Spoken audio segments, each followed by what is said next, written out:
लोकप्रतिनिधी म्हणून सामान्य जनतेची माफी मागतो। याचं कारण समुद्र किनाऱ्यावर उभारण्यात येणाऱ्या शिवपुतळ्याची उभारणी योग्य झाली नाही असं मत तज्ञांचं आहे। मुख्यमंत्री एकनाथ शिंदे, उपमुख्यमंत्री अजित पवार यांनी या संदर्भात एक समिती गठीत केली आहे। पण पहिल्यांदाच महाराष्ट्रात अशा प्रकारची घटना घडली। पण विरोधकांनी ज्या प्रकारे राजकारण चालू केले शिवाजी महाराजांच्या नावाने हे योग्य नाही। सगळ्यांनी मिळून एकत्रपणे येऊन महाराजांचा मोठा आणि भव्य पुतळा कशा प्रकारे निर्माण करता येईल यासाठी एकत्र यावे। पण यावर निवडणुकीच्या तोंडावर राजकारण करणं योग्य नाही। या महाराष्ट्राचा लोकप्रतिनिधी म्हणून आपल्या माध्यमातून मी सर्वसामान्य जनतेची माफी मागत आहे।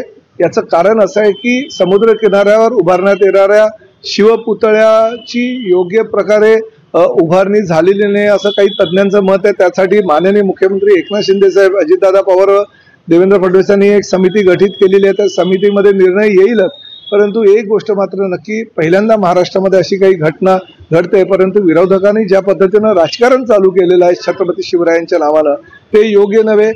आपण सगळ्यांनी मिळून एकत्रितपणे सर्व पक्षांनी एकत्र येऊन महाराजांचा मोठा आणि भव्य पुतळा कसा परत त्या ठिकाणी निर्माण करता येईल, परत कसा उभा करता येईल यासाठी एकत्र येण्याच्या ऐवजी जर त्या ठिकाणी निवडणुकीच्या तोंडावर राजकारण होत असेल, ज्या महाराजांच्या नावानं आपण मतं मागतो, ज्या महाराजांच्या आशीर्वादानं हा महाराष्ट्र सुजलाम सुफलाम आहे, त्यांच्या नावानं अशा प्रकारचं राजकारण होत असेल तर ती खेदजनक गोष्ट आहे।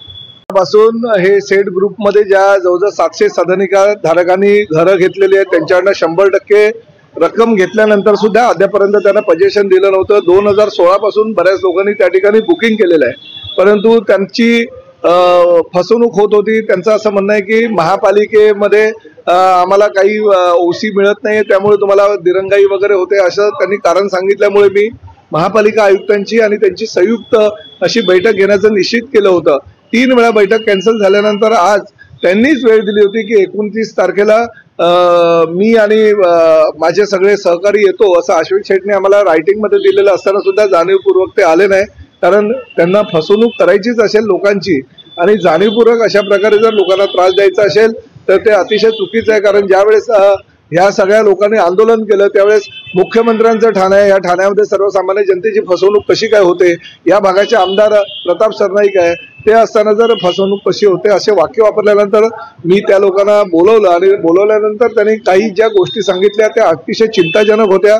अनेक प्रकारचे इलिगल काम ह्या शेड ग्रुपच्या प्रकल्पामध्ये झालेलं आहे, लोकांची फसवणूक झालेली आहे। रेरामध्ये सुद्धा आम्ही कंप्लेंट करायला ह्या लोकांना सांगितलेलं आहे, पण महापालिकेच्या माध्यमातून जे काही इलिगल ऍक्टिव्हिटीज झाल्या असेल किंवा नकाशा व्यतिरिक्त काही त्यांनी जे बांधकाम केलं असेल, लोकांना फसवणूक करून जर लोकांकडनं पैसे लुबाडले असेल तर महापालिका आयुक्तांनी ताबडतोब कारवाई करण्याचे आदेश संबंधित सर्व अधिकाऱ्यांना दिलेले आहे। लोकांना आश्वासन दिलेलं आहे की तुम्हाला महापालिकेच्या माध्यमातून कसा न्याय देता येईल ते बघू।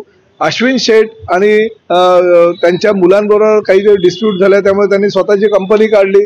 घरामध्ये जर भांडण काही होत असेल तर त्याचा नुकसान हा सर्वसामान्य जनतेला का व्हावा, त्यांनी अंतर्गत जो भांडण आहे ते वाद आपापसामध्ये मिटावे आणि सगळ्या लोकांना घरं द्यावी, लवकरात लवकर घरं द्यावी। कारण अनेक लोक बिचारे मध्यमवर्गीय कर्ज काढून त्यांनी या ठिकाणी 100% पैसे भरले, आपली जुनी घरं विकलेली आहेत आणि ते स्वतः भाड्यानं राहतात।